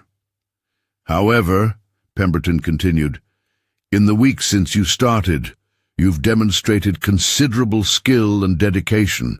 Your handling of the catering crisis and several other incidents has been exemplary. The guests like you, and most of the staff respects you. Thank you, sir. That said, this situation with Victoria and Ryan is creating a toxic environment. I'm going to launch a formal investigation. In the meantime, I'm suspending Ryan Foster pending the results of that investigation. As for Victoria, without proof of her direct involvement, I can't take action against her yet, but I'll be watching her closely. It wasn't everything Claire had hoped for, but it was something. She thanked Pemberton and left his office feeling slightly more confident. Over the next few days, the investigation proceeded. Additional staff members came forward with stories of Ryan's inappropriate behavior and Victoria's undermining tactics. The evidence mounted, painting a clear picture of two employees who had prioritized their personal vendettas over the hotel's well-being. Meanwhile, Claire reached out to the investment firm that had been affected by the AV failure. She met with their managing director personally, explained what had happened, and presented a comprehensive plan to prevent similar incidents in the future. The director was initially skeptical, but gradually softened as Claire demonstrated both accountability and competence. I appreciate your transparency, the director said at the end of the meeting. Most managers would have made excuses or blamed unnamed technical issues. You're taking responsibility, and that means something. This hotel is committed to excellence, Claire said. One malicious act by a staff member doesn't reflect our standards or our dedication to our clients. I'm willing to give you another chance. Let's schedule a smaller event in a few weeks. If that goes smoothly, we'll consider returning for larger functions. Claire left that meeting feeling like she had climbed a mountain. She had taken a disaster and transformed it into an opportunity to prove the hotel's integrity. When she told Nathan about it that evening, he listened with visible pride. You handled that perfectly, he said. Turning a client's anger into renewed opportunity. That's advanced relationship management. I had a good example to follow, Claire replied. You do that kind of thing every day with your clients. Nathan smiled. We make a good team. The words hung between them, loaded with meaning neither of them wanted to fully acknowledge, because they weren't really a team. They were two people playing roles in a temporary arrangement, except it had stopped feeling temporary somewhere along the way. The investigation concluded 2 weeks later. Ryan Foster was terminated for cause, his sabotage of the event clearly documented. Victoria Reed wasn't fired, but she was formally reprimanded and placed on probation. Any further misconduct would result in immediate termination. Helen found Claire in her office after the results were announced. "You did it," Helen said, beaming. "You stood up to the bullies and won." "We did it," Claire corrected. "I couldn't have managed this without your support. You would have found a way."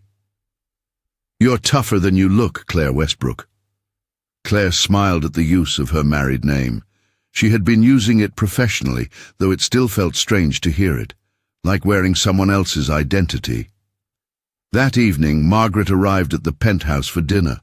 She had called ahead this time, giving Nathan and Claire a chance to prepare a proper meal. They worked together in the kitchen, arguing playfully about seasoning, while Margaret watched with obvious pleasure. "You two have become quite domestic," Margaret observed. "I approve." "It's just dinner, Mother," Nathan said. "Is it?" "Because it looks like marriage to me." Claire felt her cheeks warm. "Margaret, we're just making the best of the situation. Call it what you like. I call it progress." During dinner, Claire told Margaret about the resolution of the Victoria and Ryan situation. Margaret raised her wineglass in a toast. To Claire, who proved she belongs exactly where she is. They clinked glasses, and Claire felt a rush of genuine affection for this woman who had upended her life in the most bizarre way possible. Margaret had forced her into an arranged marriage, yes, but she had also given Claire opportunities she never would have had otherwise. A job that challenged her, a home that felt safe, a friend in Nathan who had become far more important than she had ever anticipated. "Thank you," Claire said sincerely, "for everything." "You're welcome, dear, though I think you'll be thanking me for more than just a job before too long." Nathan rolled his eyes. "Mother, please don't start." "Start what? I'm simply observing that you two seem quite comfortable together." "We're roommates," Nathan said firmly. "You're married," Margaret corrected. "Technically. Legally, emotionally, and in every way that matters." Claire interrupted before the argument could continue. "How about we talk about something else? Margaret, tell us about your latest project with the Historical Society." Margaret allowed the subject change, launching into a story about her work preserving old buildings in the city. But her knowing smile suggested she wasn't fooled. She saw what Claire and Nathan were both trying hard not to see. That the lines between their arranged marriage and something real were blurring more every day. November arrived with crisp air and the promise of holidays ahead. The hotel became busier as corporate parties and seasonal events filled the calendar. Claire threw herself into work, managing her team with growing confidence. Victoria maintained a cold distance, but no longer actively sabotaged Claire's efforts. The situation had stabilized into an uneasy truce. At home, Claire and Nathan's routine continued to deepen. They grocery shopped together on weekends, debating the merits of different brands of coffee. They watched movies, curled up on opposite ends of the couch, arguing about plot holes and character motivations.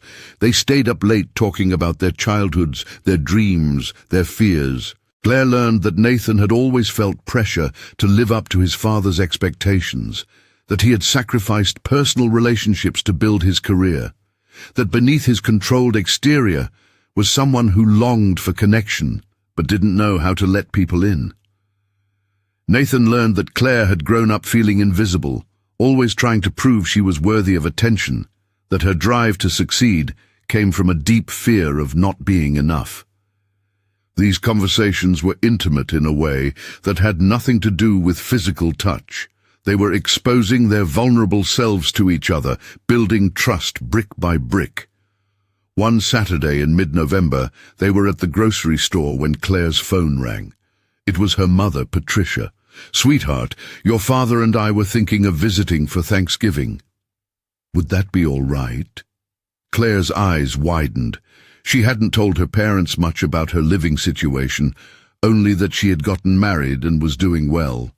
They knew about Nathan, but had never met him. Let me check with Nathan and get back to you." After hanging up, she turned to Nathan, who had overheard the conversation. "My parents want to visit for Thanksgiving. I know this complicates things." "Why would it complicate things?" "Because they think our marriage is real." I couldn't tell them the truth without explaining the whole bizarre situation. Nathan was quiet for a moment, considering, what if we just let them think it's real? We're friends now. We live together. It's not that much of a stretch. "You're okay with lying to my parents?" "I'm okay with letting them believe their daughter is happily married. That's not quite the same as lying." Claire thought about it. The idea of her parents meeting Nathan, of sharing Thanksgiving as a supposed married couple, felt both appealing and dangerous. Appealing because she genuinely wanted her parents to know Nathan. Dangerous because maintaining the fiction might make it harder to remember it was fiction. "All right," she agreed, "but you should know my father will probably grill you. He's very protective." Nathan smiled. "I can handle protective fathers." Claire's parents arrived the Wednesday before Thanksgiving. James Anderson was a stocky man with work-worn hands and a direct gaze that assessed Nathan immediately. Patricia was warm and effusive, hugging Claire tightly before turning to hug Nathan as well. "It's wonderful to finally meet you," Patricia said. "Claire's told us so much about you." "She has?" Nathan glanced at Claire, who looked slightly embarrassed. "Oh, yes. She talks about you all the time during our phone calls." James extended his hand to Nathan. "James Anderson, I understand you married my daughter rather quickly." "Yes, sir. Sometimes you just know." "Do you? Because from where I'm standing, it looks like my daughter rushed into something." "Dad," Claire interjected, "can we at least get inside before you start the interrogation?" They settled into the penthouse, and Claire showed her parents to the guest room. When they returned to the living room, James immediately turned to Nathan. "What are your intentions toward my daughter?" "Dad, it's a fair question. You two got married after knowing each other for what, a few days?" Nathan met James's eyes steadily. "Your daughter is a remarkable woman. I consider myself fortunate to have her in my life. That's not an answer." "It's the only answer I have right now, sir. Claire and I are building something together. What that becomes is up to both of us." James studied Nathan for a long moment, then nodded slowly. "At least you're honest." "I can respect that." Patricia intervened, steering the conversation towards safer topics. They talked about Claire's job, Nathan's work, the city, and their plans for Thanksgiving. Gradually, James relaxed and the evening settled into something comfortable. When Claire's parents retired to the guest room for the night, Claire and Nathan cleaned up the coffee cups and wine glasses. "Your father is intense," Nathan observed. "I warned you. But I think he likes you. He didn't threaten bodily harm, which is a good sign." "High praise indeed," Claire laughed. "Thank you for doing this. For pretending with them." "Is it pretending?" Nathan asked quietly. "We live together. We share our lives. We care about each other. At what point does the pretense become reality?" Claire's heart stuttered. She looked at Nathan and saw something in his expression that made her breath catch. Before she could figure out how to respond, Nathan turned away. "Good night, Claire." "Good night." She stood alone in the kitchen for several minutes, Nathan's question echoing in her mind. At what point does the pretense become reality? She didn't have an answer, and that terrified her. Thanksgiving Day was a revelation. Claire had expected awkwardness, tension from maintaining the fiction of their marriage. Instead, the day felt almost eerily normal. They cooked together, the four of them crowded into the kitchen preparing turkey and stuffing and all the traditional sides. James and Nathan bonded over sports, while Patricia and Claire made pie crust. During dinner, James asked about Nathan's company, and Nathan explained Westbrook Industries' work with genuine passion. Claire watched him across the table, seeing him through her parents' eyes. He was articulate, thoughtful, and clearly devoted to his work. He was also surprisingly good with her parents, asking Patricia about her hobbies and discussing construction with James in terms her father understood.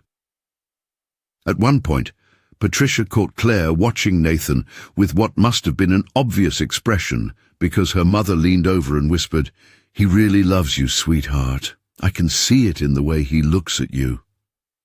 Claire's throat tightened. "How does he look at me? Like you're the most important person in the room. Like he's trying to memorize your face. That's how your father used to look at me when we first fell in love."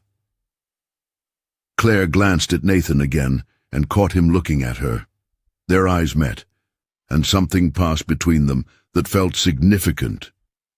Then Patricia asked for the gravy, and the moment broke.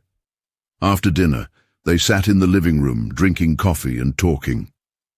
James shared embarrassing stories from Claire's childhood, making her blush and Nathan laugh. Patricia showed Nathan photos on her phone of Claire as a gap-toothed 7-year-old, much to Claire's horror.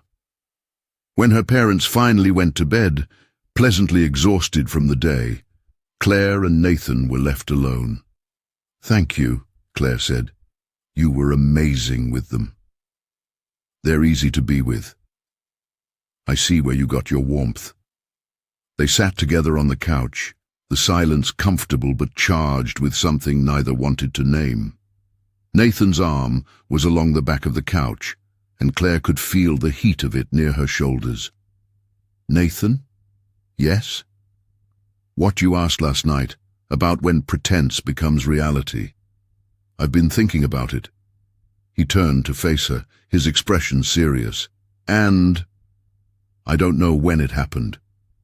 But somewhere between that ridiculous coffee shop meeting and now, this stopped feeling like an arrangement." Nathan's breath hitched almost imperceptibly. "For me too." They looked at each other, the air between them electric with possibility. Claire's heart was racing.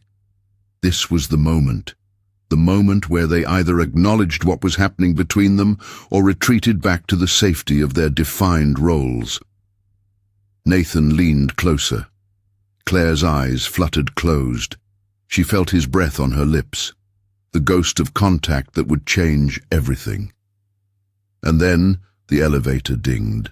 They sprang apart as Margaret rolled into the penthouse, Thomas pushing her wheelchair. "Happy Thanksgiving, darlings. I hope I'm not interrupting anything." Nathan ran a hand through his hair, looking frustrated. "Mother, it's 10 o'clock at night." "Is it?" "I lose track of time. I brought leftover pie from our dinner.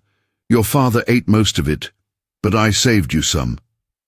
Claire stood up, trying to calm her racing heart. "That's very thoughtful, Margaret. Would you like some coffee?" No. I just wanted to stop by and wish you both a happy holiday. Are Claire's parents here?" "They're asleep in the guest room." "Wonderful. I'll meet them tomorrow then. Well, I'll let you two get back to whatever you were doing." Margaret's eyes twinkled with mischief. "Good night." After she left, the moment was gone, the spell broken. Claire and Nathan looked at each other awkwardly. "We should probably sleep," Nathan said. "Big day tomorrow with our parents' meeting." "Right. Yes. Good night." Claire went to her room and closed the door, leaning against it and trying to process what had almost happened. They had almost kissed, would have kissed if Margaret hadn't arrived. And then what? Where would that have led them? She climbed into bed, but couldn't sleep. Her mind kept replaying that moment, the look in Nathan's eyes, the certainty that he wanted to kiss her as much as she wanted to be kissed. This complicated everything. Their arrangement had an end date. Getting involved romantically would only make the inevitable divorce messier, but her heart didn't care about logic. Her heart wanted Nathan. Across the hall, Nathan lay in his own bed having similar thoughts. He had wanted to kiss Claire, had been thinking about kissing her for weeks now. But what did that mean? That he had feelings for his fake wife, that their arranged marriage had somehow become real without him noticing. He thought about the past few months, how Claire had become the best part of his days, how he looked forward to their conversations and their evenings together, how she made him laugh and challenged his perspectives and brought life to his carefully ordered existence. This wasn't supposed to happen. He was supposed to complete the 6-month arrangement, get his mother off his back, and return to his normal life. Instead, he was lying awake thinking about a woman who was technically his wife, but somehow still felt impossibly out of reach. The next morning was chaotic in the best way. Margaret arrived early with Thomas, eager to meet Claire's parents. James and Patricia emerged from the guest room to find the living room already occupied by Nathan's mother. Margaret was charming and gracious, immediately putting James and Patricia at ease. She asked thoughtful questions about their lives and their bakery business, expressing genuine interest in their plans for expansion. When James mentioned they had been thinking about opening a second location but couldn't afford it, Margaret's eyes lit up. "Nathan, didn't you say Westbrook Industries has a small business investment arm?" Nathan, who had been bringing in coffee for everyone, paused. "Yes, we do some commercial lending and strategic investments in promising small businesses." "Well, there you go. James, Patricia, you should pitch your bakery to Nathan. I'm sure he'd be interested in supporting family." Claire tensed. This felt like interference, like Margaret orchestrating another aspect of their lives. But then she saw her parents' faces, the hope and uncertainty mingled there, and she realized this might actually be a generous gesture, rather than manipulation. James cleared his throat. "That's very kind, but we wouldn't want to impose on family connections." "It's not an imposition if it's good business," Nathan said. "Tell me about your bakery." What followed was an impromptu business meeting in the penthouse living room. James and Patricia described their homemade candy and baked goods business, the growing demand from surrounding towns, their dreams of opening a storefront location in the city where they could reach more customers. Nathan listened carefully, asking strategic questions about their costs, margins, and growth potential. By the end of the conversation, he had outlined a proposal for Westbrook Industries to provide startup funding for a new location in exchange for a small equity stake in the business. "We'd maintain control," James asked. "Completely. We're interested in supporting successful small businesses, not taking them over. You'd run everything. We'd just provide capital and some business development support." Patricia's eyes were wet. "Nathan, this is incredibly generous." "It's business," Nathan said, though his tone was gentle. "Good business supports good people with good ideas. You fit all 3 criteria." James extended his hand. "Then we accept. And thank you. I don't know what my daughter did to deserve you, but I'm grateful she found you." Claire felt tears forming. This was Nathan at his best, using his resources to help people while maintaining their dignity. He hadn't made her parents feel like they were accepting charity. He had made them feel like valued business partners. After her parents left later that day, Claire found Nathan in his office. "That was amazing what you did," she said. Nathan looked up from his computer. "It's a sound investment. Your parents have built something impressive with limited resources. Giving them more resources will likely lead to significant growth. It's more than that, and you know it." He smiled slightly. "Maybe." Claire crossed the room and did something she had never done before. She kissed his cheek. "Thank you. You made them so happy." Nathan's hand came up to touch where her lips had been. His eyes were dark and intense. "Claire, I should let you work." She retreated quickly, her heart pounding. But that small kiss, that brief contact, had shifted something between them. They both felt it. December arrived with holiday decorations appearing throughout the city. The hotel was busier than ever with parties and celebrations. Claire barely had time to breathe, let alone think about her increasingly complicated feelings for Nathan. They had fallen into a pattern of stolen glances and almost moments, hands that brushed when passing coffee cups, conversations that went late into the night, sitting close on the couch, the awareness of each other that made the air feel charged whenever they were in the same room. Neither of them addressed it directly. Their arrangement was set to end at the beginning of January. Just a few more weeks. It seemed safer to leave things unsaid, to preserve the friendship they had built, rather than risk it for something that might not work out. But Margaret noticed. Of course she noticed. She visited one Saturday in mid-December and found them decorating the penthouse for Christmas. Claire was on a stepladder, hanging garland, while Nathan held the ladder steady. They were bickering playfully about the proper way to drape lights. "You two are adorable," Margaret announced. They both turned, startled. Neither had heard the elevator. "Mother, you need to stop dropping by unannounced." "Why?" "So I don't catch you two being domestic and precious." Claire climbed down from the ladder, blushing.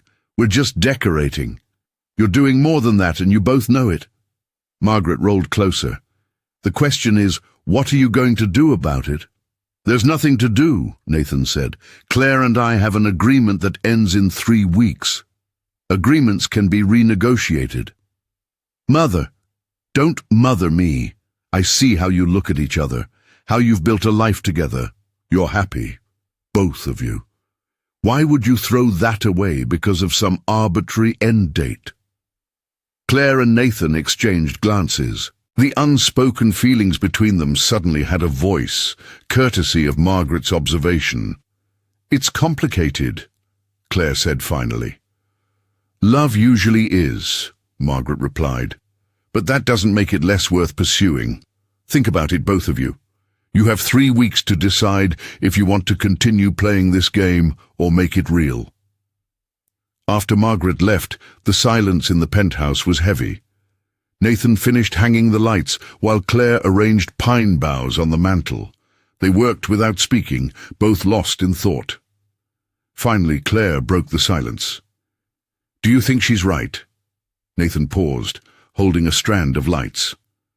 About us. About making this real." He set down the lights and turned to face her. "What do you want, Claire?" I asked first. "That's not an answer." They stared at each other across the living room, the Christmas decorations surrounding them like props in a romantic movie. Claire's heart was hammering. This was it, the moment where they either admitted the truth or walked away from it. "I want," Claire began, then stopped.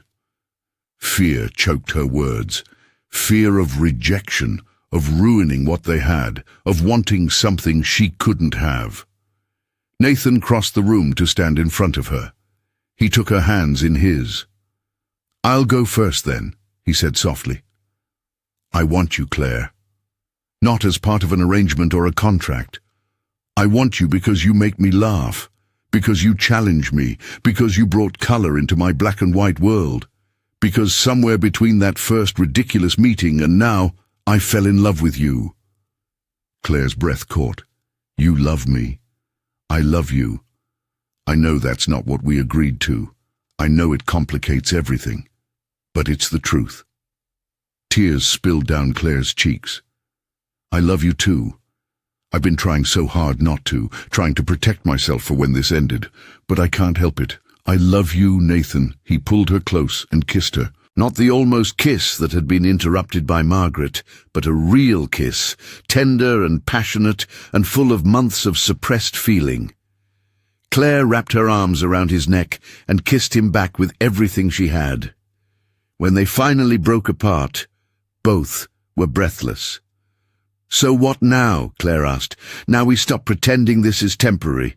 Now we make this marriage real in every way. Your mother will be insufferable." Nathan laughed. "She'll be thrilled that her plan worked." Do you think she planned this? Us actually falling in love? Honestly, I wouldn't put it past her. They kissed again, and this time there was no hesitation, no holding back. They had spent months building a foundation of friendship and trust. Now, they were finally allowing themselves to build something more on that foundation. The Christmas decorations remained half-finished that afternoon. Nathan and Claire had better things to do than hang ornaments. The next 3 weeks were a blur of happiness. They stopped maintaining separate routines and separate lives. Nathan would come up behind Claire while she cooked dinner and wrap his arms around her waist. Claire would steal Nathan's coffee cup in the mornings just to watch him smile in exasperation. They held hands walking through the city. They fell asleep together on the couch, watching movies. They talked about the future as if it were certain rather than contingent. When January first arrived, the day their original agreement was set to end, they were having breakfast together when Nathan pulled out a small velvet box. "What's this?"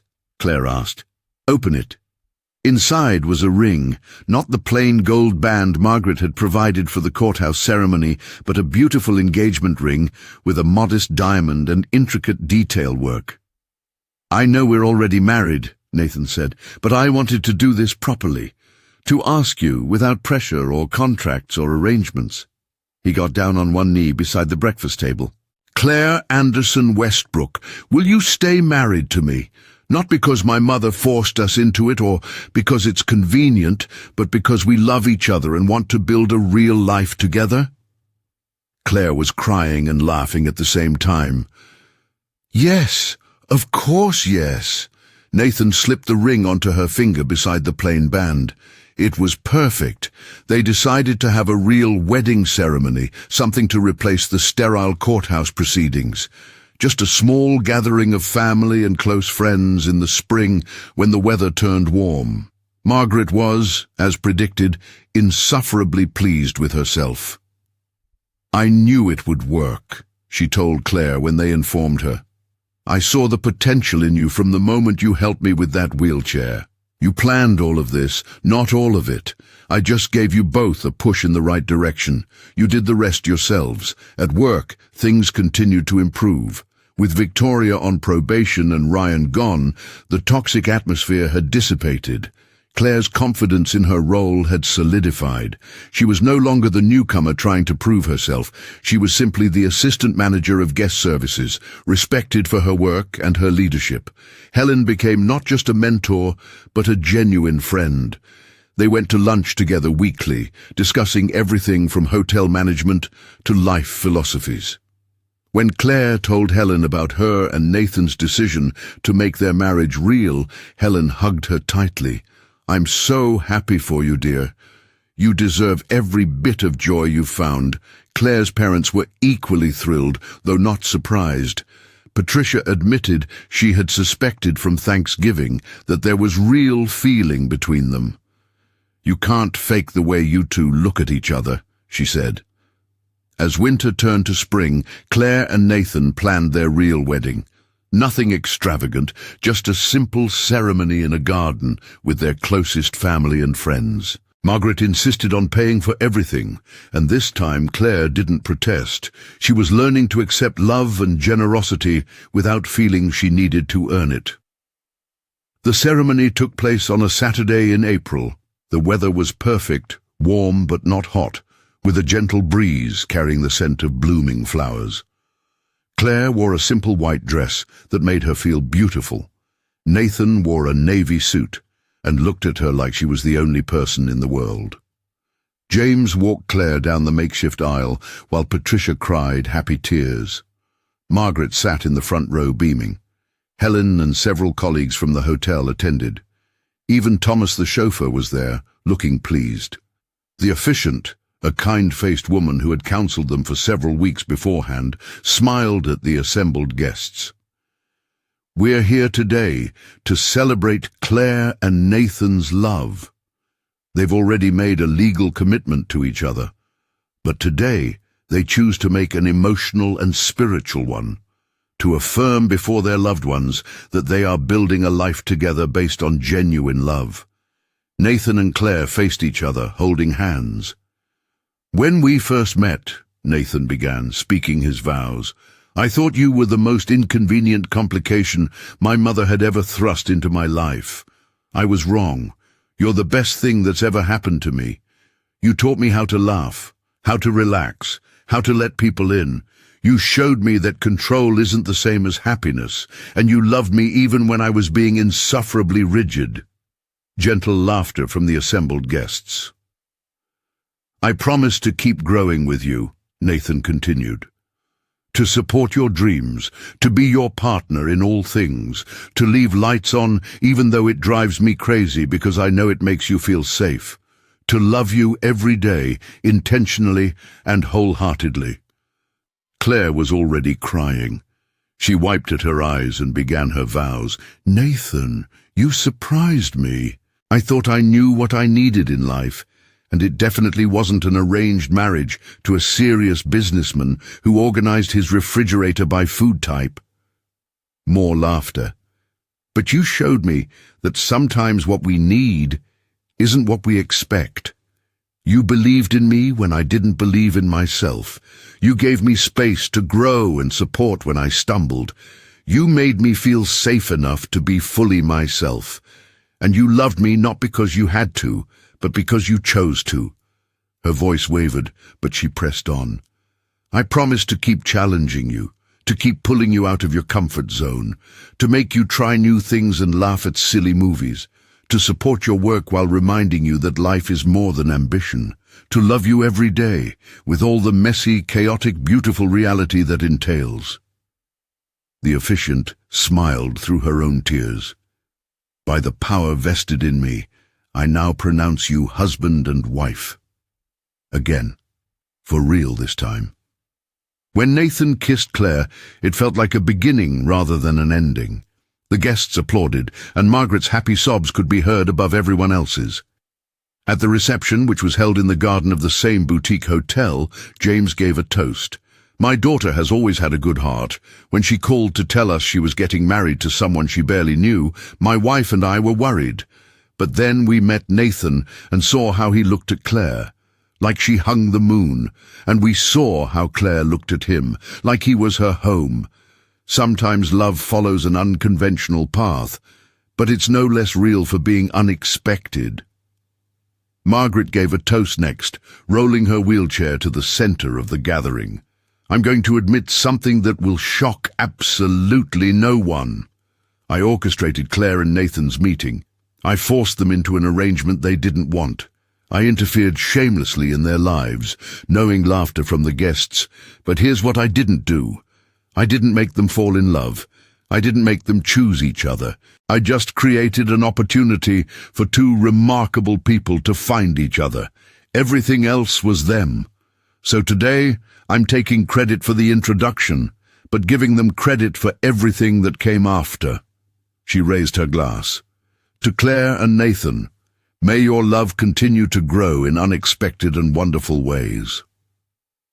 As the sun set and string lights illuminated the garden, Claire and Nathan danced to their first dance as a truly married couple. They had danced before, that night at the restaurant when Nathan first admitted his feelings. But this was different. This was a celebration of not just surviving an arrangement, but transforming it into something beautiful. "Happy?" Nathan asked, holding her close. "Happier than I ever thought possible." "Me too." He kissed her temple. "Thank you for stopping to help my mother that day." Claire laughed. "Thank you for agreeing to your mother's insane plan. We should probably send a thank you note to that pothole. The pothole that changed our lives." They swayed together as the night deepened around them, surrounded by the people they loved, secure in the life they had built together. 6 months earlier, Claire had been unemployed and desperate, stopping to help a stranger out of simple kindness. She couldn't have imagined that one small act would lead to this, to love, to belonging, to a future bright with possibility. But that was the thing about kindness. You never knew where it might lead, what doors it might open, what life it might create. And as Claire and Nathan continued their dance under the stars, both of them understood something profound, that the best things in life often come when we least expect them, when we're open to possibility rather than clinging to plans, when we choose compassion over convenience. Their story had started with a wheelchair stuck in a pothole and a marriage of convenience. But it had become something real through patience, communication, trust, and the gradual recognition that sometimes the person you're forced to be with is exactly the person you needed all along. Margaret watched them from her table, satisfied. She had known from that first meeting in the cafe that Claire had the qualities Nathan needed: empathy, strength, genuine warmth. She had taken a calculated risk forcing them together, and it had paid off beautifully. As the reception wound down and guests began departing, Helen found Claire for a final hug. "You've come so far," Helen said. "From that nervous first day to now, I'm so proud of you. I couldn't have done it without you." "Yes, you could have, but I'm glad I got to help." When the last guest had left and the venue was quiet, Claire and Nathan stood together in the empty garden. "Ready to go home?" Nathan asked. Home, the penthouse that had started as his space and become theirs, the place where they had learned to coexist, then to be friends, and finally to be partners in the truest sense. "Yes," Claire said, taking his hand, "let's go home." They rode the elevator up to their floor, and when the doors opened to the penthouse, everything looked exactly the same as it had that first awkward day. The same furniture, the same windows with their sweeping view, the same impersonal elegance. But it felt completely different, because now it was filled with love, with memories, with the life they had built together. Nathan swept Claire up in his arms, making her squeal with surprised laughter. "What are you doing?" "Carrying my wife over the threshold." Properly this time, he carried her inside, and when he set her down, they were both smiling. This was their beginning, not the forced ceremony at the courthouse or the tentative months of cohabitation. This was the start of their real marriage, the one they had chosen, and it had all started with a simple act of kindness on a Tuesday morning, when a young woman named Claire stopped to help a stranger whose wheelchair was stuck in a pothole, never imagining that choice would lead her to the love of her life and a future she never could have planned. Sometimes the best stories begin with the smallest gestures.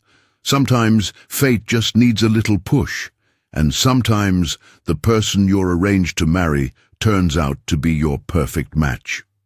Claire and Nathan had learned all these truths through experience, and as they stood together in their home, truly married at last, they were grateful for every unexpected twist that had brought them to this moment. The end of their arrangement had become the beginning of forever.